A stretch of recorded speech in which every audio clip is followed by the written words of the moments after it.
What's going on, folks? Stormwolf here, and today we are checking out another Skyrim mods video.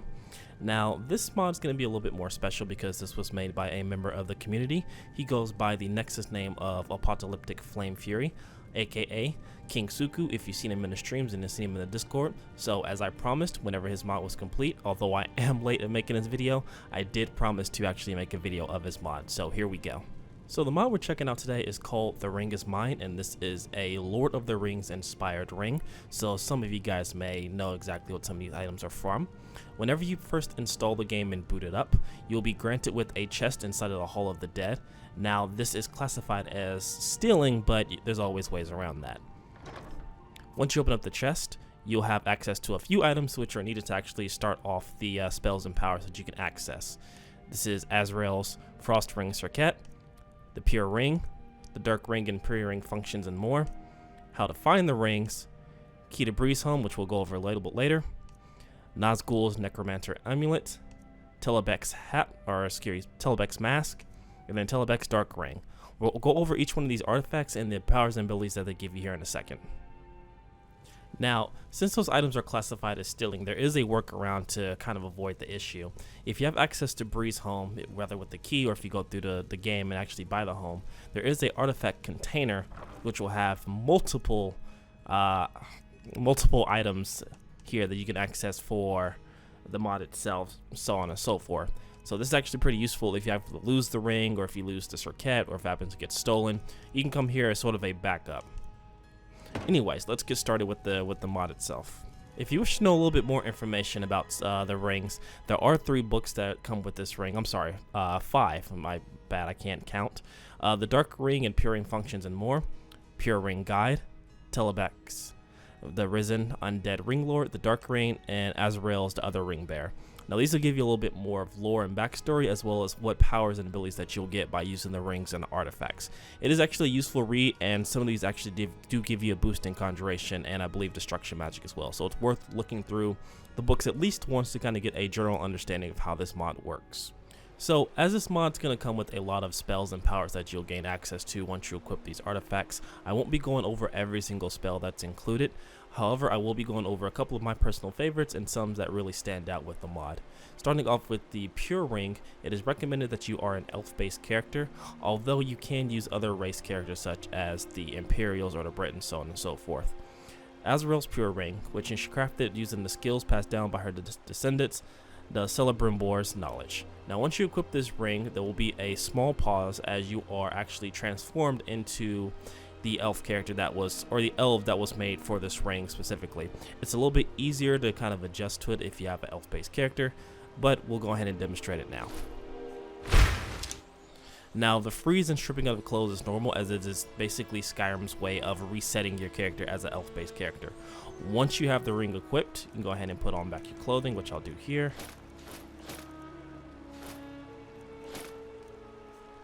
And if you check your spells, you will gain access to quite a few.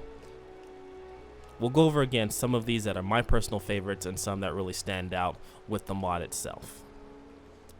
Alright, so the first 2 spells we're going to be taking a look at is Pure Ring, Banish from Death, which allows you to revive pretty much any NPC or any enemy except for the undead, and Light Bolt, which is going to be one of your standard attacks that if you chain together with multiple enemies, it will cause additional frost and lightning damage. So I will have the Banish from Death in my left hand and the Light Bolt in my right hand.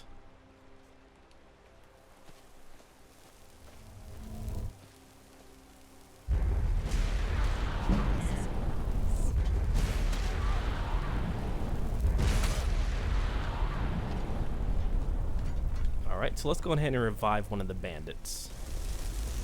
I hope you're not planning to attack me again. And there we go. So this is really useful if you need to revive one of your followers that may or may not die when they're traveling with you. Next up, we're going to be taking a look at Light Barrier and Domination Serenity. Now, Light Barrier is a protection of pure light that will actually heal you and repel the undead, such as if you have zombies or if you have skeletons or pretty much any undead classified character within Skyrim. Simply cast, and you'll see a barrier around the character, and then I will go ahead and summon a couple of skeletons so we can show that it will do damage as the skeletons come in to attack me. As you can see, when I summoned the skeletons, they couldn't even get relatively close to me as they all fell down to the ground. Domination Serenity will calm down any enemy regardless of level, so we'll go ahead and piss off these two bandits.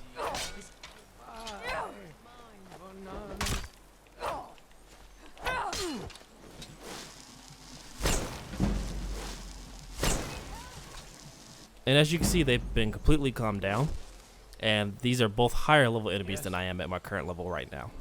Bright Flash is a master level spell that essentially shrouds your character in a bright flash of light and will destroy pretty much any enemy around you.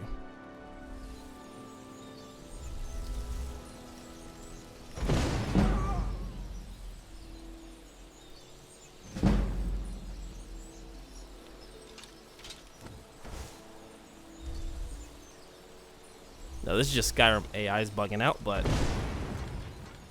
both characters are essentially dead. Next up we have Glaring Flare.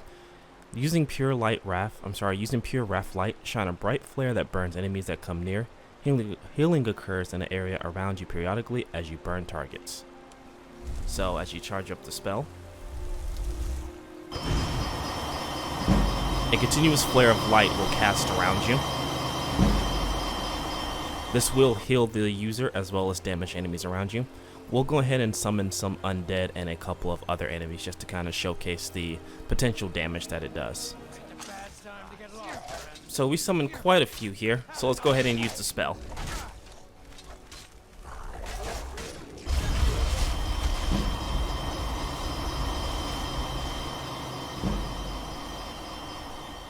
And as you can see, they're all dead.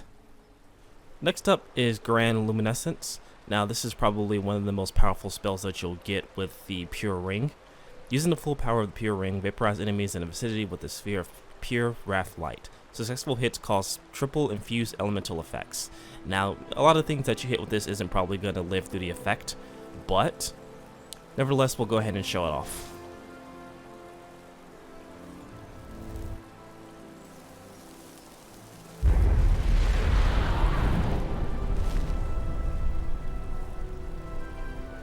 Now that's if you're away from the blast itself. We'll go ahead and summon a couple enemies around us, and we'll show off actually what it does when it hits.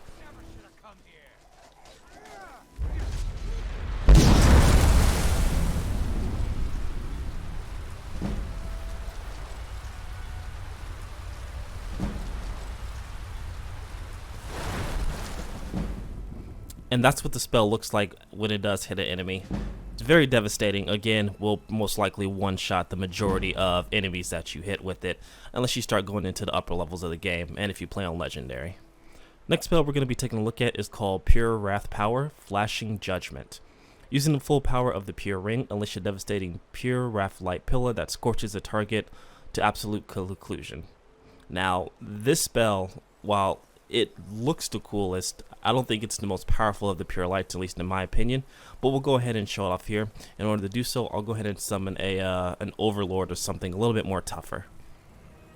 Okay, now that we got two overlords in front of us, we'll be going ahead and use the Pure Wrath Power Flashing Judgment.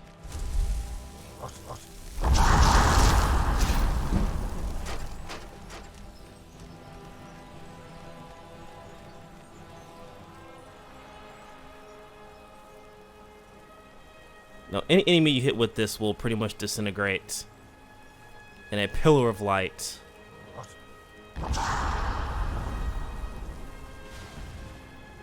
Very devastating spell. And anyone that walks into the pillar or is inside of the explosion when it happens will also suffer the effects. And finally, we take a look at Pure Wrath, Elven Rage. Unleash the wrath of the Pure Wrath, basking in light and summoning Elven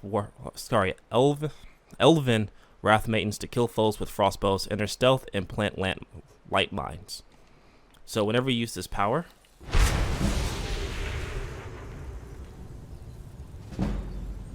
you'll turn invisible, and you'll see that you've summoned maidens with you to actually help you in combat. We'll go ahead and summon a couple of more overlords here to kind of see how they compare in power scaling.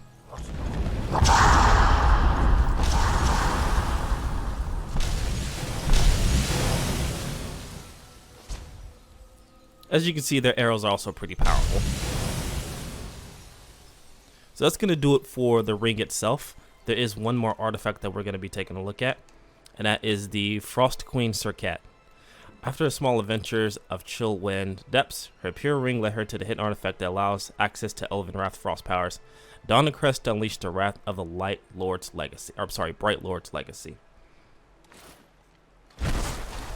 Equipping this gives you access to a hammer, as well as encases your body in a blizzard-like storm around you.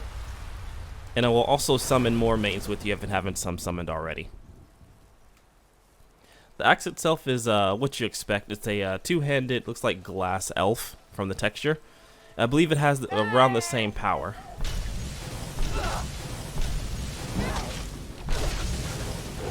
So there you go. Does a pretty good amount of damage, and also causes enemies to explode in an ice-like fashion. Next up, we're going to be taking a look at the Dark Side Ring's powers, and the same method is going to apply here. We're not going to show off every power and spell that you get, just a couple of my favorites and some that kind of show off the mod itself. So we're going to start off with Telebek's Dark Ring. Once you equip the ring, like the same thing with the Light Ring, your race will be transformed. It's easier, again, if you are a human-based character for the transformation to take place.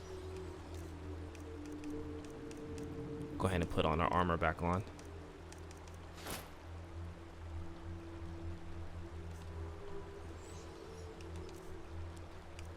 And as you can see, you have been once again granted with a bunch of Dark Ring powers. And once again, I will go over some of these, not every single one, just a few of my favorites. To start off with, we're going to take a look at Dark Decimation and Domination Betrayal. Dark Decimation will be your standard blast spell that you'll get with the Dark Ring.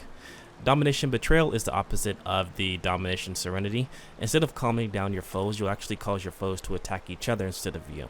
So we'll go ahead and summon a couple of enemies, and we'll use both these abilities.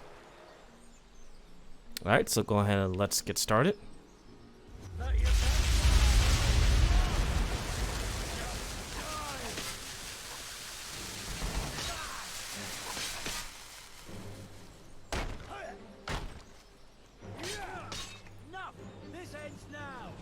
So as you can see, we use both the Dark Decimation and the Domination Betrayal to actually get this guy to fight his ally here.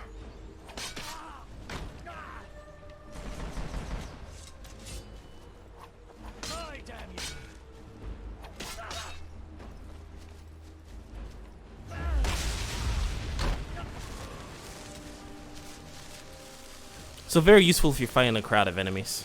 Next up, we're going to take a look at Evil Ignition and Nazgul's Blade. Evil Ignition, target an enemy and ignite them with balefire. Enemies too close will also be ignited. So this is a good area of effect spell or power if there's a bunch of grouped up enemies together. We'll go ahead and group up some now to kind of show it off with the same enemies that we fought just a little bit a while ago. Yes. So as you can see, since they was all close to each other, they're all burning now.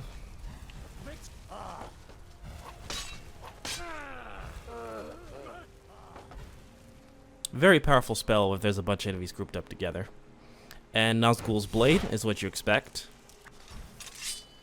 It's a blade that you can summon in midair.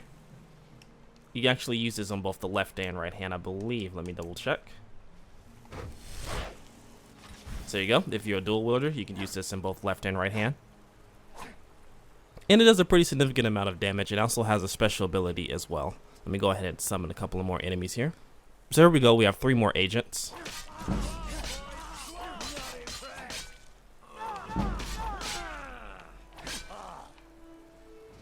And see, as you can see, it pretty much not only kills the enemies, but actually pretty much destroys their body and their soul, so there's nothing left. So be careful if you're actually using this against an enemy that you have to pickpocket, or you have to actually, you know, loot their corpse, because their bodies will disappear, and if it's a very important quest line, you will destroy it. Alright, next up is Nazgul's Necromancy Raised Dead and Nazgul's Power Slave Arisen. The Raised Dead is what you expect. It will raise any dead bodies around you. As you can see here, the deer that we killed a while ago, as well as the ages that we just slaughtered, are now under my control.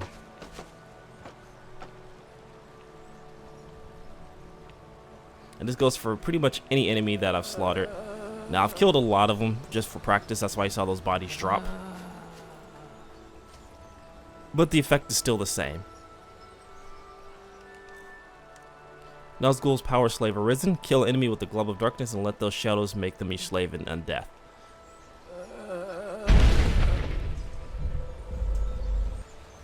So that's the power of the spell itself. But let's actually use it on a living person instead of the undead. All right. So now they actually have some living bodies here. This will actually capture the souls of the enemies.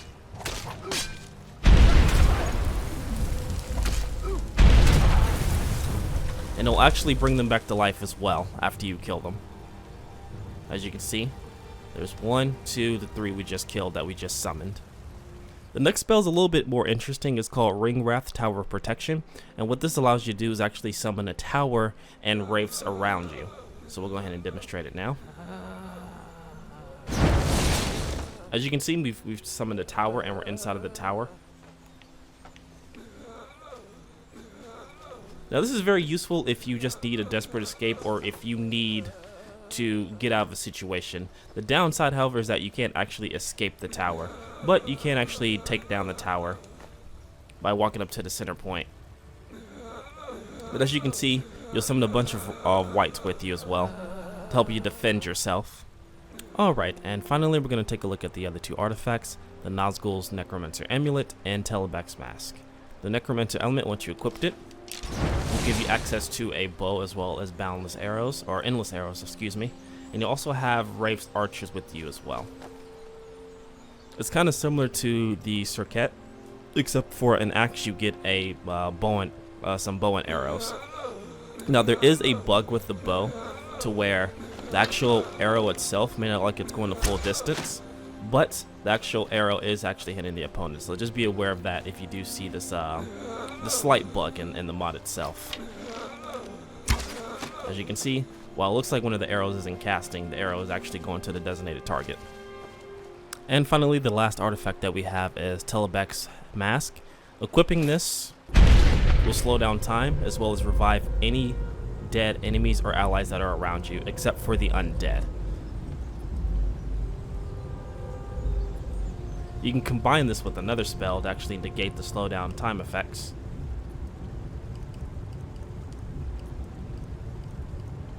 Which will be the Ringwraith, Risen's Wrath. Combine this and you'll negate the slowdown effects, but you'll still get the other attributes of the mask itself. Alright, so that's going to do it for this Skyrim mods video. Once again, I do apologize to Suku. This video took longer than expected and I do apologize. If you did enjoy the mod, however, please go to the mod page link down below, download and endorse the mod, and let him know what you think about the mod itself. If you haven't joined the Discord link will also be in the description down below. And if you're a member of the community and you actually do make mods, let me know in the mod section in the Discord and I will try and make a video on your mod as well. Hope you guys greatly appreciate it. If you want to support me further, be sure to subscribe to the channel, hit the bell notification icon, and if you want, be sure to check out my Patreon. Catch you guys in the next video.